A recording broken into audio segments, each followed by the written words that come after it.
Last Friday, June 4th, California's 32-year ban on assault weapons was overturned by a federal district judge. So, to all my friends who say that nothing good can come from California, what about this? All right, let's take a look at it. This was from the United States District Court for the Southern District of California. This was James Miller versus Rob Bonta, the Attorney General of the state of California. Now we're going to look at how the opinion started. A lot of people are upset and hot and bothered about the way this opinion starts. Like the Swiss Army knife, the popular AR-15 rifle is a perfect combination of home defense weapon and homeland defense equipment. Okay, so that comparison between the AR-15 and the Swiss Army knife has a bunch of people just like... But we're going to get past that and just look at what the judge actually said and what he ruled. So this was Judge Benitez, and he was appointed in 2003 and confirmed in 2004.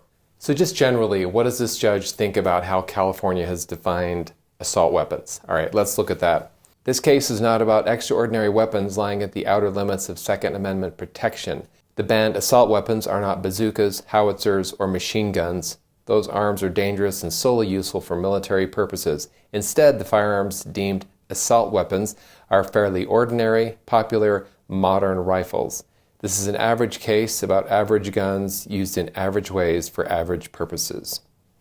So the judge already doesn't like how they have defined assault weapons, and we're going to dig into the definition in just a little bit. But generally, he talks about some numbers from the FBI in California, comparing deaths by, I think, rifle, handgun, and knives to just show how these different things compare. Let's look at just some of that language here from the opinion.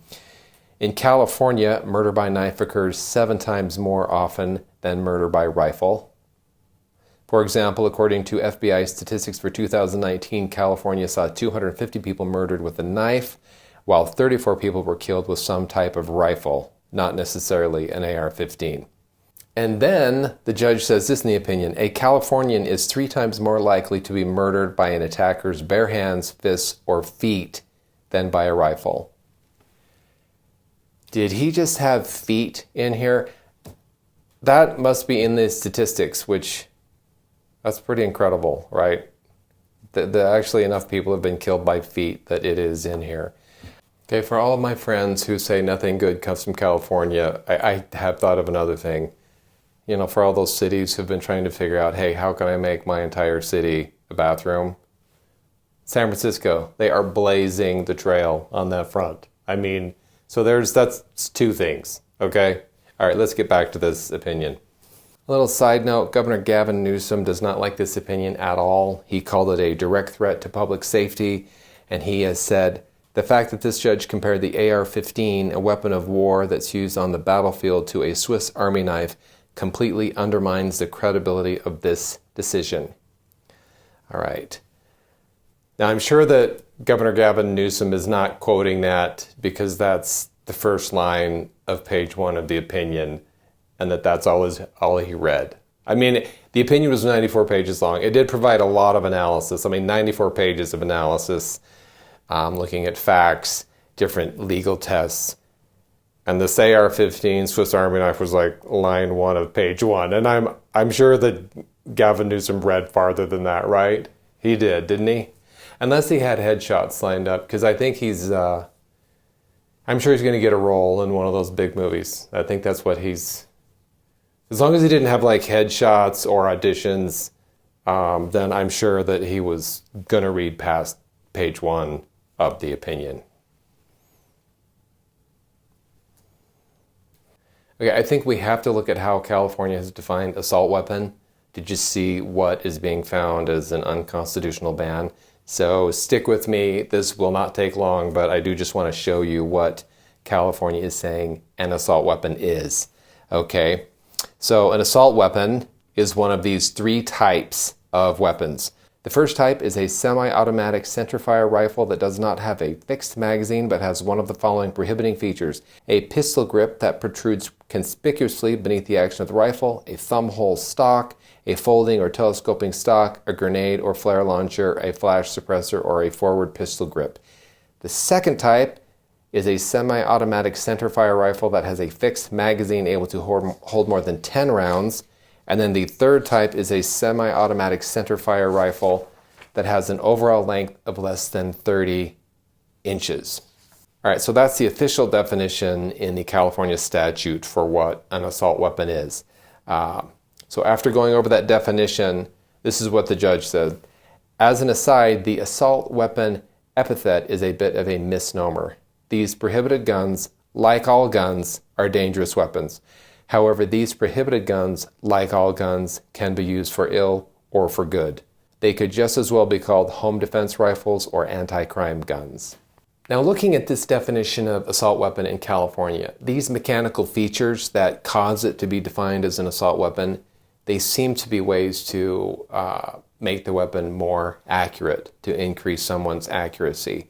And I think that's also how the judge sees those. Now, it's interesting to see what the judge says about the Attorney General's position. This is what he said. In contrast, the Attorney General argues that better accuracy makes it a more dangerous weapon.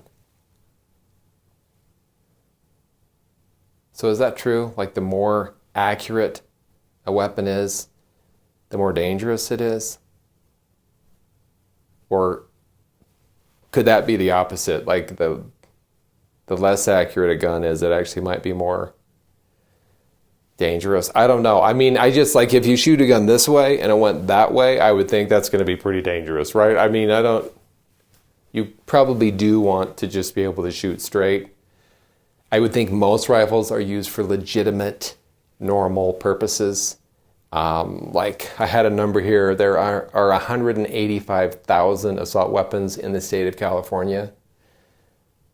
I don't know how many mass shootings there have been, but I don't think there have been 185,000 of them. So there's a whole lot of people using these in a legitimate, non-mass shooting context.